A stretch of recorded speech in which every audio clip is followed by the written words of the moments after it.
Hello అన్న, మీ పేరు? సతీష్. సతీష్ అన్న, ఏపీలో ఎన్నికలు వస్తున్నాయి కదా సార్, ఏ పార్టీ అధికారంలోకి వస్తుందన్న? డెఫినెట్గా తెలుగుదేశం జనసేన వచ్చే ఛాన్సెస్ అయితే ఎక్కువ ఉన్నాయి. ఎందుకని టీడీపీ రావాలనుకుంటున్నారు? ఇప్పుడున్న పరిపాలన అంత బాగాలేదు కాబట్టి జగన్ గారి పరిపాలన ప్రజెంట్ యువతకు కానీ వ్యవసాయదారులకు కానీ కామన్ మ్యాన్కి చాలా సఫర్గా ఫీల్ అవుతున్నారు. డెఫినెట్ అందుకని చేంజ్ కావాలి అని కోరుకుంటున్నాం. ఈ 5 years జగన్ గారి పరిపాలన చూశారు కదా, 5 yearsలో డెవలప్మెంట్ ఎంతవరకు జరిగిందన్న? అసలు జరిగితేనే కదా డెవలప్మెంట్ అని చెప్పడానికి, ఏమీ లేదు, జీరో. అంటే ఎడ్యుకేషన్ పరంగా ఉచిత పథకాలు కానీ ఇవన్నీ ఇచ్చామంటున్నారు.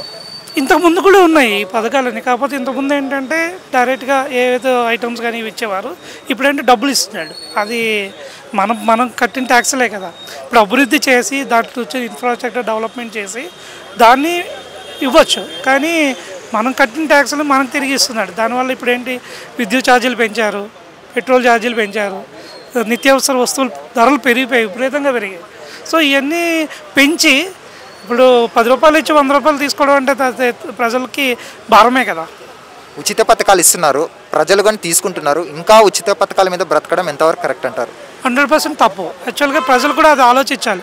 మనం ఎంత ఉచితం ఫ్రీ ఇస్తామన్న వాళ్ళకి అసలు ఓటు వేయకూడదు. ఎందుకంటే ఇప్పుడు అన్నీ ఫ్రీ అని చెప్పారు, ఇప్పుడు ఏంటంటే విద్యుత్ మీద భారం వేశారు, ఈ ఎలక్ట్రిసిటీ ఛార్జెస్ మీద భారం, చెత్త మీద పన్ను వేస్తారు. ప్రపంచంలో ఇప్పటి వరకు లేదు, చెత్త మీద కూడా పన్ను వేయాల్సిన దుస్థితికి రాష్ట్రం దిగజారిందండి. వెనిజులా లాంటి కంట్రీసే అలా తయారైనప్పుడు ఇప్పుడు ఆంధ్రప్రదేశ్ కూడా అదే స్థితికి జారుకుంటుందని నా అభిప్రాయం. ప్రజలు ఆలోచించాలి, ఎందుకంటే మనకి ఫ్రీగా వచ్చిందని ఎవరు ఫ్రీగా ఇవ్వరు కదా.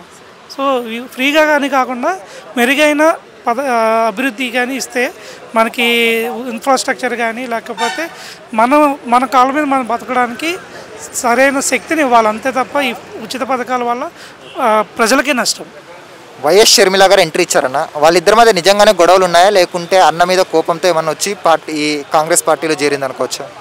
వ్యక్తిగత కారణాలు మనం చెప్పలేము, బట్ ఏం జరిగిందో.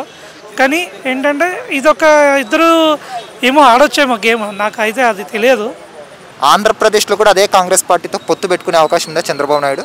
100% లేదు. అది కాంగ్రెస్కి ఏమీ సపోర్ట్ చేయలేదు, ఇక్కడ టీడీపీ పోటీ చేయదు అన్నది. ఎందుకంటే రేవంత్ రెడ్డి గారు ఒకప్పుడు టీడీపీలో ఉన్నారు కాబట్టి ప్రజలు ఇక్కడ టీడీపీ ఓటు ఎవరైతే ఉన్నారో ఫాలోవర్స్, ఎందుకంటే ఓటుకునే ఇష్యూలో కానీ చాలా సఫర్ అయ్యారు. అప్పుడు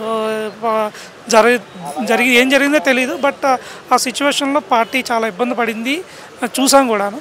సో అదే టైంలో రేవంత్ రెడ్డి గారు కాంగ్రెస్లోకి వెళ్ళడం కానీ, ఆ తర్వాత ఎందుకంటే వెళ్ళేటప్పుడు కూడా చంద్రబాబు గారిని ఎలాంటి మాట అనలేదు. సో ఆ ఉద్దేశంతో ఓన్ చేసుకున్నారు చంద్రబాబు నాయుడు గారిని. సో మీ అభిప్రాయంలో చూసుకుంటే ఇప్పుడు చంద్రబాబు పవన్ కళ్యాణ్ పొత్తు వస్తేనే ఆంధ్రప్రదేశ్ బాగుపడుతుంది అంటారా? 100%. ఓకే, థ్యాంక్స్ అండి. Thank you. హాయ్ ఫ్రెండ్స్, మా ఫ్యూచర్ టుడే ఛానల్ చూస్తున్నందుకు చాలా థ్యాంక్స్.